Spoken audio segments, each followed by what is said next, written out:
Welcome back to our introduction to the study of Psalms. Today we're on lesson number 6. It's our last lesson in this study, tips for reading and studying the Psalms. I hope that the prior lessons have been helpful to you. The overview, why Christians should study the Psalms, the introduction, what makes Psalms different than other types of poetry and other elements of the Bible, who wrote them and when they were written, etc. And then our look at the structure of the book of Psalms. Why is it structured the way it is? And why is it divided into 5 books? And then lesson number 3, we looked in depth at the genres, the types of Psalms, and we looked at each of the 7 different primary types of Psalms. I hope that that helped you to be able to recognize them as you read along. And then lesson number 4, we looked at what we can learn and experience from reading the Psalms. The Psalms give us so much knowledge about God. They are such an honest reflection of human emotion, and the Psalms help to direct our wills to live out our faith in Christ. And then finally, last time we looked at lesson number 5, the 2 key elements of Hebrew poetry. We looked in depth at parallelism and the 10 figures of speech that are most common to Hebrew poetry. So today, let's wrap it all up with some tips for reading and studying the Psalms. I have 10 that I hope will be helpful to you. First of all, when you read the Psalms, pray.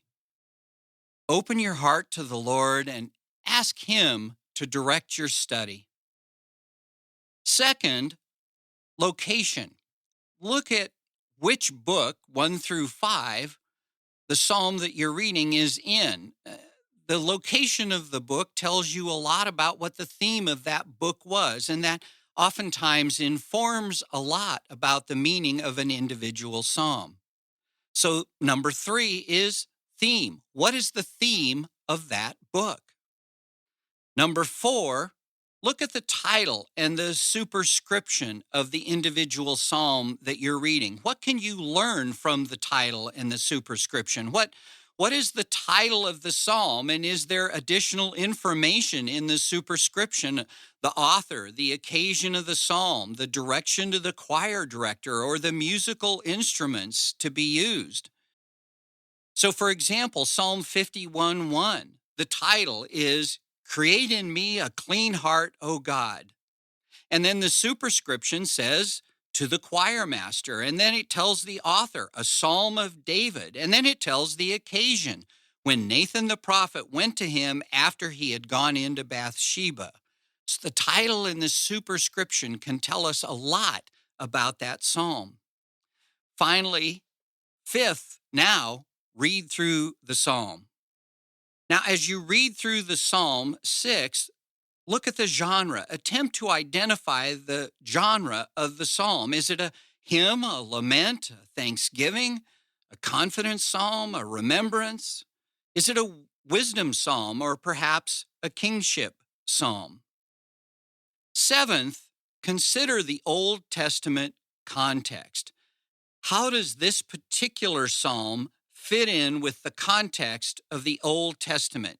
Does it quote other sections of the Old Testament?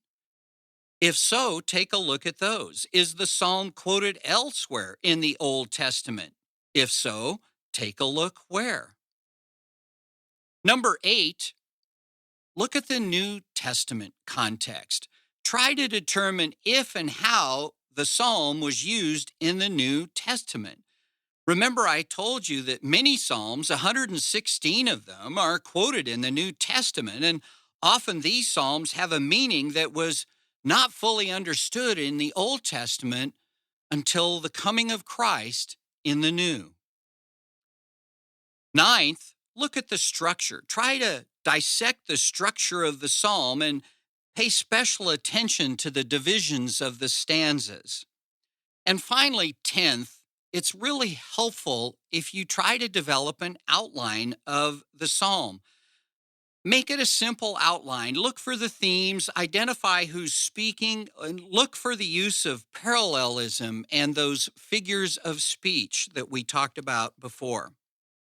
So that's it. 10 tips to help you as you read and study the book of Psalms.